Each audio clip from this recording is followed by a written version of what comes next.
Good day, everybody, on this beautiful May the 4th, 2025, beginning the recommissioning video number 6 for this 1959 Mercedes Benz 220S. Today is the day that we bleed the brake system. Also decided to go ahead and clean these things up. These are now nice and clean and ready to go back in, of course using a 10mm wrench for these rear bleeder valves. So let's go check on the condition of the front ones. Well, here's the two front ones out, pretty nasty. We'll go ahead and clean those up on the wire wheel, and they certainly will go back in easier. Doesn't make any sense not to clean things up as you take it apart and put it back together. Beautiful, don't you think? Get the shadow out, turn it around this way. Yeah, fitting for the car. I'm also removing the top and bottom bleeder valves for this ATE booster. And I want to take them out and clean them up and then make sure they're tight again.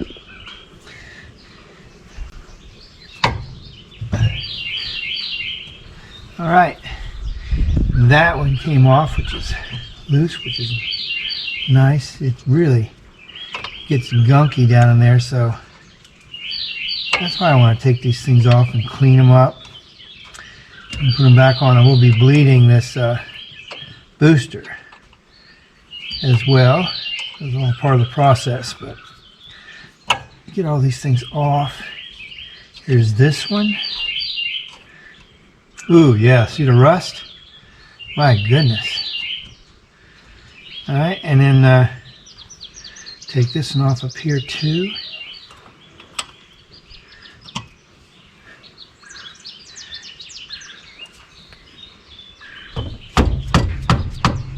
Okay.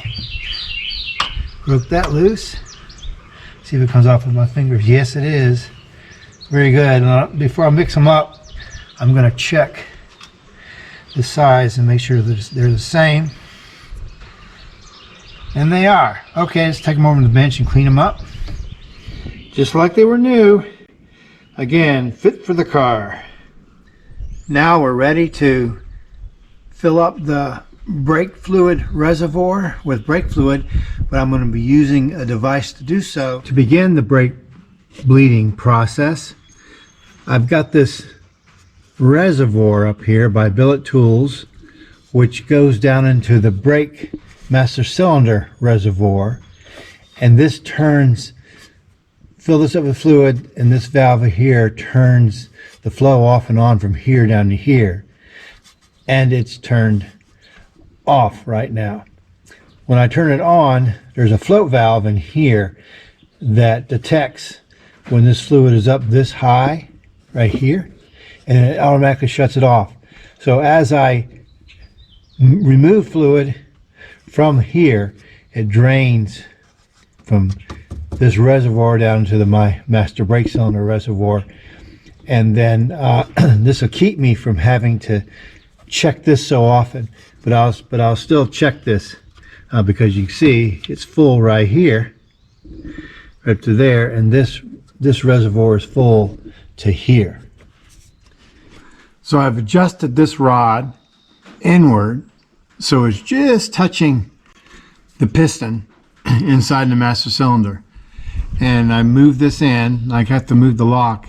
But let me just show you something. If I can reach up here and demonstrate it. This is where the brake pedal comes to the floorboard right here. All right? And then if I reach up here and pull this, which is like pushing the brake pedal, you can hear that click. That's a little bit of movement before the rod starts to connect with the piston in here. So I'm going to start with that because I know it's allowing the piston in here to relax all the way. And then once I get everything bled, then I'll check the actual brake pedal travel, the free travel, and see what that's like. So in the meantime, I'm just going to leave this locking nut where it is.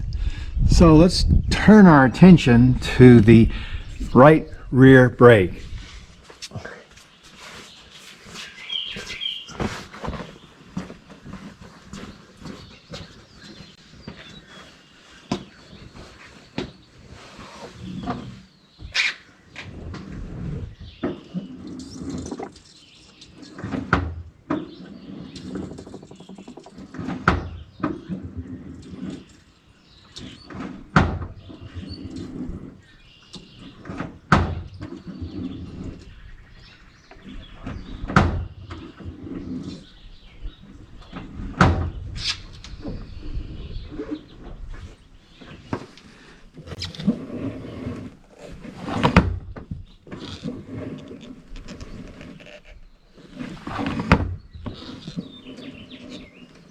I can feel the pressure building up.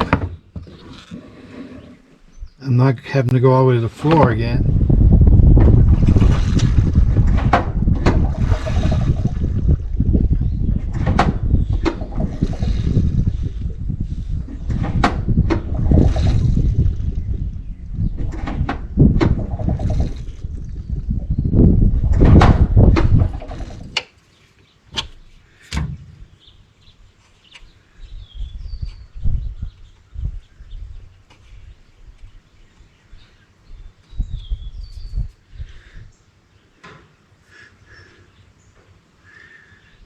See little bubbles coming out? So let's go give the brake pedal a few pumps, see what happens.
Well, I've bled all four corners twice just to be on the safe side. I've bled the ATE brake booster twice. I have not bled the master cylinder, which is way down there, and let me show you why. It is because I have good solid brake pedal with no fade. Even when I pump it, there's no difference in the hardness. When you push really hard, there's no fade. Probably I haven't measured it, but I'm looking probably 4 inches off the floor.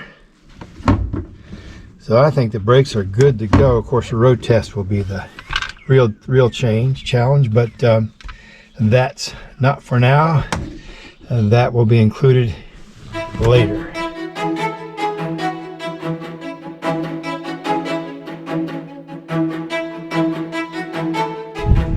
Now that we're done with the brakes, let's grease these front wheel bearings. The first thing you do is take off the hub caps. As you well know, it fits right here.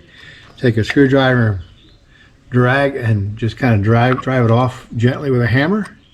And then we have to take off this locking collar here, and then this washer right here, the spacer, and then we'll be able to pull the hub off, and then we can get to this outer bearing here, and we'll clean everything up and grease it. Use a 6mm hex wrench here. Here we go. Turn it loose. 23mm. Okay, and we'll just spin this off. Old grease, so that's why I'm doing both these front bearings because I don't know when this was last done. And the car has been sitting. Bearings have slipped. The hub's coming out, see it? I've pulled this passenger hub off, inner and outer bearings, and there's no evidence that that hub seal, the rear seal, is leaking. I'm letting grease pass through there. Okay, better look of the inside of the brakes here. Remember, I cleaned everything up. Everything looks fine. I think these are your self-adjusting washer mechanisms in here. I've been reading about those. Everything here looks fine. So let's turn our attention to the bearings. Okay, here's the outer bearing, that washer thing, and the locking collar. And here's the hub. Everything laying right here with the inner bearings right here. And so what I'm going to do is just clean all this stuff up. I'm not going to pull these inner bearings off because you have to break this, drive this out. I have no reason to think these bearings are bad. I just want to clean them up and re-grease these really good, and then put grease inside there, and put grease inside there too. That race looks good. See the race for the outer bearing? Not scarred, nice and shiny. Yes, well, let's clean these things up. We have a nice little tub of acetone here, and here's the hub cap. My friend the bee there went away. Oh yeah, see it? That's good. All right, put this over here. That'll be evaporating. Now these bearings here, and clean these things up really good.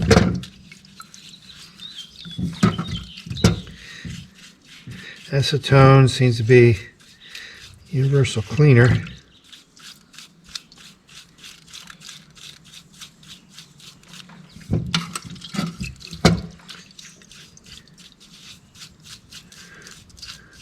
Also gets the grease off my fingers while I'm working.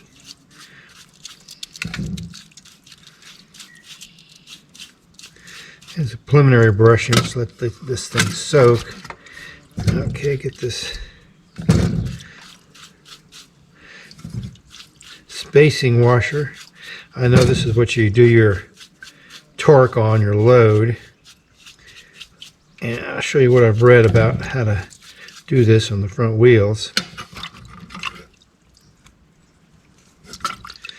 Okay, I think this is clean enough to go back on. What else we have in here? The bearings. Oh yeah, there's a little locking collar, which is pretty neat. I love the way these things are made. Yeah, I swear, you look at this right here and it's all raised and boogered up. I think people have been at this car not even using metric tools.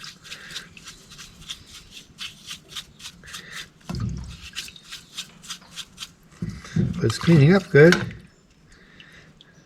You can buy these off of eBay or whatever, but I prefer to reuse these because I think I can.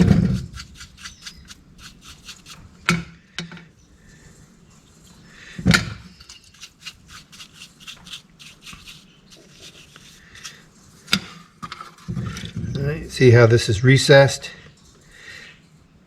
That's how this goes back. Oh yeah, it's going in much smoother. Set it over here, let it be drying. Now let's look at our bearing again. Check it for any scarring.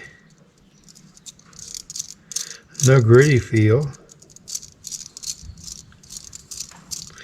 So we're gonna, oh look how clean that is now. Oop, I see some grease still left in here.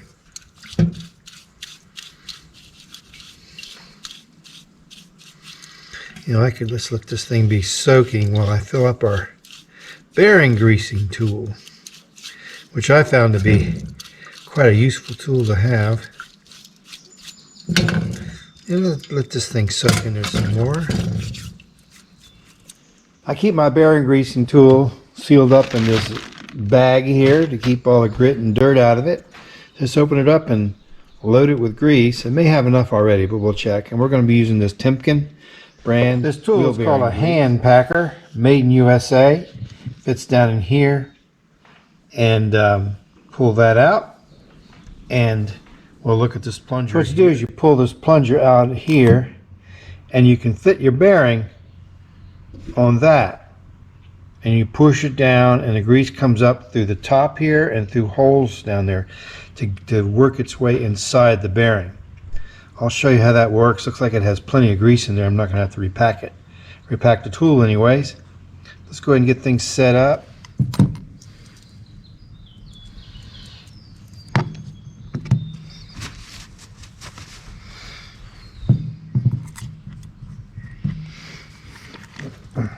Push, push, push. See the grease coming out of the bearing right there? Just see the bearing right in there? All the grease squirting through all those little rollers. It's nice. Let's push it harder and get it. Oh yeah. See, that's nice tool, huh? Bearings are now greased. I'm going to put some grease down inside here where that inner bearing is. Just put some down in there.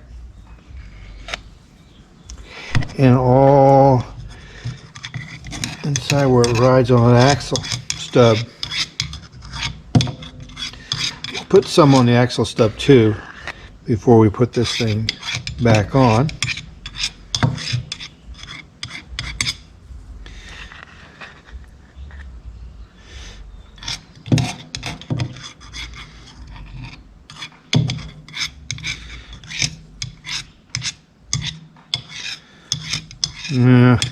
I'm just trying to avoid getting my fingers. Let's just do it like this.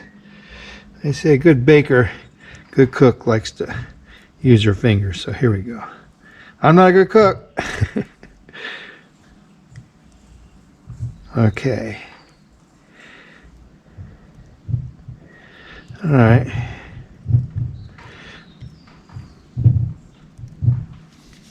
Clean my fingers up.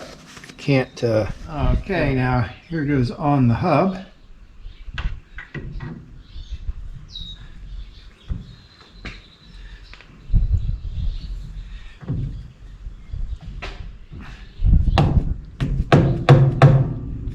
Here. There it goes. All right, make sure this grease kind of stays there. Yeah. All right, and then next that star piece goes right like that, and then that cute little, that nice little locking piece, goes right here. You can tell this is a part that would rode up against that. This is sticking out. Okay, just spin this on. It screws on, very fine machine threads. Now let's take our 23mm wrench and tighten this until you can't turn this anymore by hand. It's getting harder and harder. I must seat everything. I think that's pretty tight. Squishes everything up in there. And now let's put this back on here. Back off.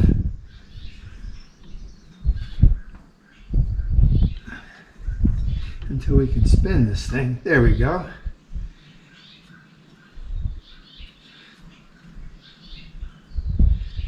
Make it a little looser.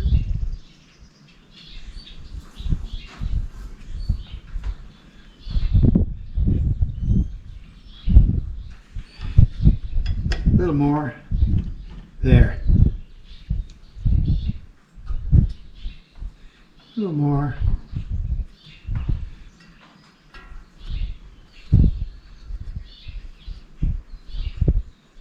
A little more. You don't want to get it too tight. Then again, you don't want to get it too loose. Now, let's see if I can get it to. No, whoa. Let's see. I can hear a wobble. So let's just, can't feel it, but I can hear it. Let's tighten just a little bit.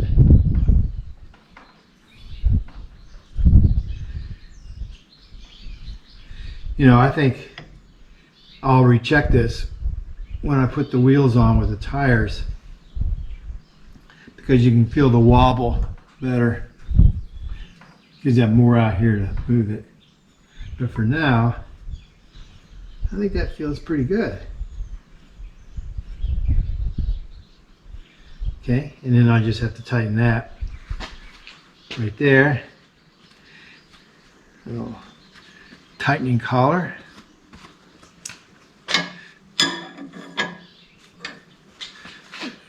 Okay.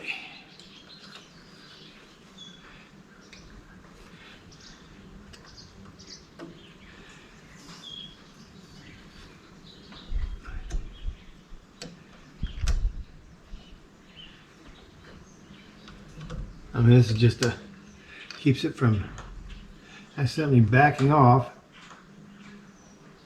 Okay, there we go. Now let's put the hubcap back on. Yeah, I'm gonna pack this with grease.